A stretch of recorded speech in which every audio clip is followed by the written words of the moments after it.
Testemunho de fé e providência divina, porque o Senhor não desampara os que o buscam. Era uma tarde de sábado na pequena cidade de São José dos Campos, interior de São Paulo. O sol começava a se pôr, e o ar trazia aquele cheiro de terra molhada depois de uma chuva passageira. Dona Maria, uma irmã de 52 anos, mãe de 3 filhos e esposa de um operário, preparava o jantar enquanto ouvia ao fundo o som das crianças brincando no quintal. Seu marido, seu João, havia chegado cansado do trabalho, como de costume, mas naquela noite algo parecia diferente. Ele estava mais quieto, com o rosto marcado por uma preocupação que não conseguia esconder. "O que foi, João?" perguntou ela, enquanto colocava os pratos na mesa. "É o menino, Maria", respondeu ele com a voz embargada. "O Pedro tá diferente. Não come direito, não brinca como antes, e hoje na escola a professora me chamou. Disse que ele tá muito quieto, como se tivesse dor." Pedro, o filho caçula de 9 anos, era uma criança alegre, cheia de energia. Ver ele daquele jeito deixava o coração dos pais apertado. Dona Maria, que sempre confiou em Deus, mas também acreditava na importância de agir com responsabilidade, resolveu que no dia seguinte o levaria ao médico. A noite do sonho. Naquela noite, depois de colocarem as crianças para dormir, Dona Maria e seu João oraram juntos, pedindo a Deus que os guiasse. Ela se lembrou das palavras do irmão mais velho na igreja: "Deus não nos deixa sozinhos. Ele fala conosco, às vezes até nos sonhos, quando o nosso coração está aberto." E foi assim que já alta madrugada Dona Maria teve um sonho vivo, tão real que parecia estar acontecendo ali mesmo. No sonho, ela via Pedro brincando no quintal, mas de repente ele parava, levava a mão à barriga e se encolhia de dor. Então, uma voz suave, mas firme disse: "Olhe para o lado dele. Tem algo que não está certo." Ela virou-se no sonho e viu, como se fosse uma luz fraca iluminando, uma mancha escura perto do rim do menino. Acordou assustada, o coração batendo forte, e despertou seu João. "João, acorde. Eu sonhei com o Pedro. Tem algo errado no rim dele." Seu João, que conhecia bem a fé da esposa, não duvidou. No dia seguinte levaram Pedro ao médico. O pediatra, depois de examinar o menino, pediu alguns exames de sangue e urina. Quando os resultados chegaram, a confirmação veio: Pedro tinha uma infecção renal grave, que se não fosse tratada a tempo poderia se agravar. A prova e a fé em ação. Os médicos receitaram remédios fortes e recomendaram repouso. Mas os custos dos medicamentos eram altos, e o salário de seu João, que trabalhava em uma pequena fábrica, mal dava para as despesas básicas da casa. Dona Maria, que já passará por outras provas na vida, sabia que não poderia confiar apenas em suas forças. Naquela semana, no culto de quarta-feira, ela se ajoelhou no banco da igreja, com lágrimas nos olhos, e orou em silêncio. "Senhor, o Senhor sabe da nossa necessidade. Não peço riqueza, não peço luxo, peço só saúde para o meu filho. E se for da tua vontade, abre um caminho para que a gente consiga os remédios. Não deixe que a minha fé falte, mesmo quando o medo bate." O irmão que presidia o culto, homem de poucas palavras mas de grande fé, percebeu a aflição de Dona Maria. Depois da reunião, aproximou-se dela e do marido. "Irmãos, tudo bem? É o Pedro, irmão. Ele está doente e os remédios são caros", respondeu seu João com a voz trêmula. O irmão ouviu com atenção, colocou a mão no ombro deles e disse: "Deus conhece o coração de vocês. Não desanimem. Vamos orar juntos." E ali mesmo, nos fundos da igreja, os 3 se ajoelharam. O irmão orou com simplicidade, mas com uma convicção que trouxe paz ao coração de Dona Maria. "Pai Celestial, tu que és o médico dos médicos, olha para este menino.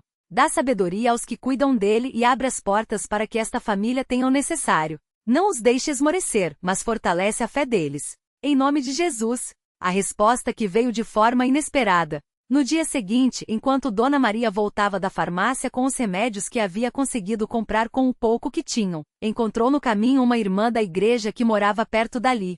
A irmã, Dona Ana, uma senhora já idosa mas muito ativa na obra, percebeu logo que algo não estava bem. "Maria, você tá com a cara tão preocupada. O que foi?" Dona Maria, sem querer se estender muito, contou brevemente sobre a doença de Pedro e a dificuldade com os remédios. Dona Ana ouviu, pensou por um instante e disse: "Espere aqui."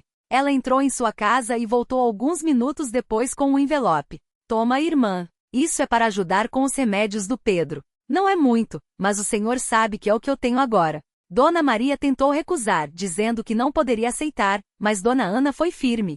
"Não é meu, é dele. Deus colocou no meu coração ajudar você hoje. Receba com gratidão." Quando Dona Maria abriu o envelope em casa, viu que o valor era exatamente o que faltava para comprar o resto dos remédios. Seu João, ao saber da notícia, não conseguiu segurar as lágrimas. Deus não nos abandonou, Maria. Ele sempre prove a cura e a restauração.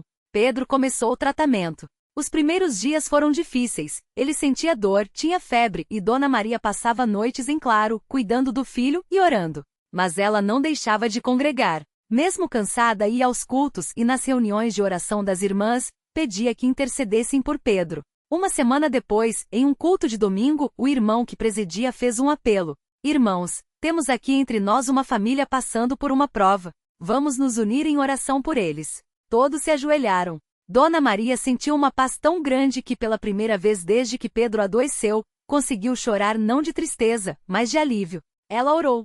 Senhor, obrigada por não me deixar sozinha. Mesmo quando o medo vem, o Senhor está aqui. Nos dias seguintes, Pedro começou a melhorar. A febre baixou, as dores diminuíram, e quando levaram ele de volta ao médico, os exames mostravam que a infecção estava quase curada. O médico, surpreso com a melhora tão rápida, disse: "Vocês fizeram tudo certo. Continuem o tratamento, mas ele já está quase bom."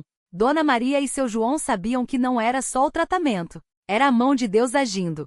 O testemunho que trouxe outros de volta. Alguns dias depois, enquanto Dona Maria contava o que havia acontecido para uma irmã na igreja, uma jovem que estava por perto ouviu a história. Era Luísa, uma moça que havia se afastado da igreja há alguns meses, depois de passar por uma decepção amorosa. Ela se aproximou de Dona Maria e disse: "Dona Maria, a senhora acha que Deus ainda ouve a gente mesmo quando a gente erra?" Dona Maria olhou para ela com carinho e respondeu: "Filha, Deus não olha para o nosso passado. Ele olha para o nosso coração. Se a gente se arrepende e volta para Ele, Ele nos recebe de braços abertos. Não é por causa da gente que Ele faz essas coisas, é por causa do amor dele." Luísa, com os olhos cheios de lágrimas, confessou: "Eu me afastei porque achei que Deus não se importava comigo. Mas ouvindo o que aconteceu com Pedro, eu vi que ele nunca me deixou." Dona Maria abraçou a jovem e disse: "Vem amanhã na igreja. Não precisa falar nada, não precisa ter vergonha. Só vem." E Luísa veio. No culto seguinte, ela se ajoelhou no banco dos penitentes, chorando e pediu perdão a Deus. Pouco tempo depois, foi batizada nas águas em nome de Jesus Cristo para perdão dos pecados. A lição que ficou. Anos depois, Pedro já estava crescido, saudável, e Luísa era uma das irmãs mais dedicadas da igreja, sempre pronta a ajudar os outros.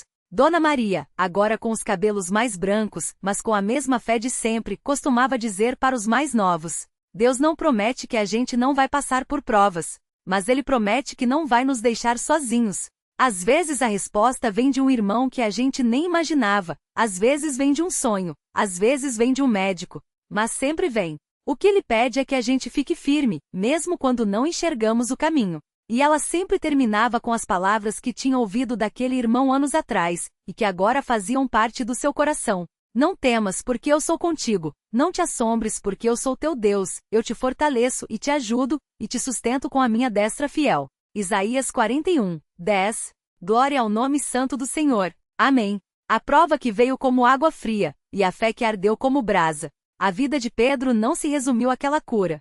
Na verdade, foi só o começo de uma jornada onde ele aprendeu que Deus não tira as provas da nossa vida, mas nos ensina a atravessá-las com Ele. E essa lição veio de uma forma que ninguém esperava. O silêncio que doía mais que a doença. Após a cirurgia e os exames que confirmaram a remissão do tumor, Pedro achou que tudo voltaria ao normal. Mas não foi bem assim. Os meses seguintes foram de um cansaço profundo, não físico, mas da alma. Ele se sentia como um homem que tinha sido puxado de um naufrágio, mas ainda ouvia o barulho das ondas dentro de si. "Por que eu, Senhor?" Ele perguntava em oração, não com revolta, mas com uma dúvida sincera, daquelas que só quem já esteve no fundo do poço entende. Uma noite, depois de um culto, o irmão José, um dos mais velhos da igreja, o chamou para conversar no pátio. O ar estava fresco, e as estrelas brilhavam sobre o telhado de zinco do templo. "Pedro, você tá achando que Deus te abandonou de novo?" perguntou o irmão José com voz calma, enquanto acendia um lampião que iluminava apenas os nossos rostos. Pedro baixou a cabeça. "Não é isso, irmão. É só que eu não sinto mais aquela paz. Antes, mesmo com o tumor, eu sentia Deus perto. Agora parece que Ele tá quieto." O irmão José sorriu de um jeito que só quem já tinha passado por muito conseguia. Filho, Deus não fala só quando a gente tá no fundo do poço. Às vezes, o silêncio dele é pra gente aprender a ouvir o que já foi dito. Você lembra quando Moisés subiu no monte e ficou 40 dias sem comer, só ouvindo a voz de Deus? Pois é. Mas quando ele desceu, o povo já estava fazendo bezerro de ouro. O problema não estava no silêncio de Deus, estava na pressa do povo. Pedro ficou calado, mastigando aquelas palavras. Então o Senhor não está falando comigo porque eu preciso aprender a esperar? Não é só esperar, filho. É confiar que ele está trabalhando mesmo quando a gente não vê. Lembra do profeta Elias? Deus não estava no vento forte, não estava no terremoto, não estava no fogo. Estava no murmúrio suave. Às vezes a gente está tão esperando um milagre estrondoso que não ouve a voz quietinha dele dizendo, eu tô aqui. Pedro saiu daquele encontro com o coração menos pesado. Não porque a dúvida tinha sumido, mas porque ele entendeu que fé não é a ausência de perguntas, é a decisão de confiar mesmo sem todas as respostas. A porta que se abriu quando tudo parecia fechado. Enquanto Pedro lutava com suas questões internas, Dona Maria enfrentava um problema que ameaçava tirar o pouco de paz que ela tinha conquistado. O aluguel da casa onde morava havia sido vendido, e o novo dono queria que ela saísse em 30 dias. Onde eu vou com meus filhos, meu Deus? Ela chorava à noite, ajoelhada ao lado da cama. Ela não tinha parentes próximos e o salário de Pedro, embora estável, não era suficiente para um aluguel novo na mesma região. As opções eram, ou se mudar para um lugar distante e perigoso ou ficar na rua. Foi então que em um culto de quarta-feira, o irmão Antônio, um dos cooperadores da igreja, se aproximou dela depois da pregação. Irmã Maria, a gente tá precisando de alguém para cuidar da casa dos irmãos que vem de fora para a campanha. É um quartinho nos fundos, simples, mas dá para morar. O senhorio tá pedindo só um valor simbólico para ajudar nas despesas. Você topa? Dona Maria não acreditou no que ouviu. Aquela casa ficava a 2 quadras da igreja. Era pequena, mas tinha um quintal onde as crianças podiam brincar. E o mais incrível, o valor era menos da metade do que ela pagava no aluguel. Mas por que o senhorio tá fazendo isso? Ela perguntou, desconfiada. O irmão Antônio sorriu, porque ele é irmão na fé. E quando soube que a irmã estava nessa situação, ele disse, se é para ajudar uma serva de Deus, eu faço. Às vezes a gente acha que Deus vai mandar um anjo do céu, mas ele usa as mãos dos irmãos. Dona Maria chorou ali mesmo, no meio do pátio da igreja. Não eram lágrimas de tristeza, mas daqueles choros que vêm quando a gente vê a mão de Deus agindo de um jeito que a gente nem pediu. O jovem que voltou, e o pai que não esperava. Luísa não foi a única que voltou para a igreja depois de ouvir o testemunho de Pedro. Tinha um rapaz chamado Rafael, filho de um irmão que havia se afastado anos atrás. Rafael tinha crescido ouvindo histórias da igreja, mas quando seu pai, o irmão Paulo, parou de ir, ele também se afastou. Um dia depois de um culto, Pedro o viu do lado de fora, encostado no muro, como se estivesse esperando alguém. Rafael, Pedro chamou surpreso. Você veio sozinho? O jovem baixou a cabeça. Vim porque ouvi falar do que aconteceu com você. Minha mãe me contou. Ela ainda vai na igreja, mesmo meu pai não indo mais. Pedro entendeu naquele momento que um testemunho verdadeiro não precisa de palavras bonitas. Ele fala sozinho. Quer entrar? A gente tá começando a classe bíblica. Rafael hesitou, mas acabou entrando. E não parou mais. Semanas depois, ele foi batizado nas águas. E quando seu pai, o irmão Paulo, soube, veio até a igreja não para brigar, mas para ver com seus próprios olhos. O que ele viu foi algo que o marcou para sempre. Seu filho, de joelhos no banco dos penitentes, chorando e pedindo perdão a Deus. O irmão Paulo não aguentou. Sentou-se no último banco e também chorou. Depois do culto, ele procurou o irmão que presidia e disse: eu quero voltar. Não aguento mais viver assim. E assim, um jovem que voltou trouxe de volta um pai que já tinha desistido. A campanha que mudou tudo, e o milagre que veio sem barulho. 2 anos depois da cura de Pedro, a igreja organizou uma grande campanha evangelística na região. Irmãos de outras cidades vieram ajudar, e por 3 noites seguidas, o templo ficou lotado. Na terceira noite, um homem chamado Carlos entrou na igreja. Ele era ex-companheiro de trabalho de Pedro nos tempos difíceis, quando Pedro fazia bicos para sobreviver. Carlos tinha uma vida complicada, bebia, brigava em casa, e já tinha até sido preso por causa de dívidas. Quando ele viu Pedro no púlpito dando um testemunho, ficou chocado. Esse cara aqui? O mesmo que eu via passando fome? Ele pensou. Depois da pregação, Carlos se aproximou de Pedro, ainda desconfiado. Você tá falando sério essa história de Deus ter te curado? Pedro sorriu. Se eu não tivesse passado por isso, não estaria aqui hoje. E não é só a cura, Carlos. É a paz. Você lembra como a gente vivia, correndo atrás de dinheiro, sempre com medo? Eu não vivo mais assim. Carlos ficou em silêncio. Então, baixinho, ele perguntou: e se eu quiser mudar? Tem jeito? Pedro não hesitou. Tem. Deus não olha pro que a gente já fez. Ele olha pro que a gente quer ser. Naquela mesma noite, Carlos se ajoelhou e chorou como uma criança. Não foi um choro de vergonha, mas de alívio, o alívio de quem carrega uma mochila pesada há anos e finalmente a tira das costas. No domingo seguinte, ele foi batizado. E quando saiu da água, abraçou Pedro e disse: valia a pena ter passado por tudo aquilo para chegar aqui. A lição que só o tempo poderia ensinar. Anos se passaram. Pedro se casou com uma irmã da igreja, uma moça simples e cheia de fé, que o apoiou em todos os momentos.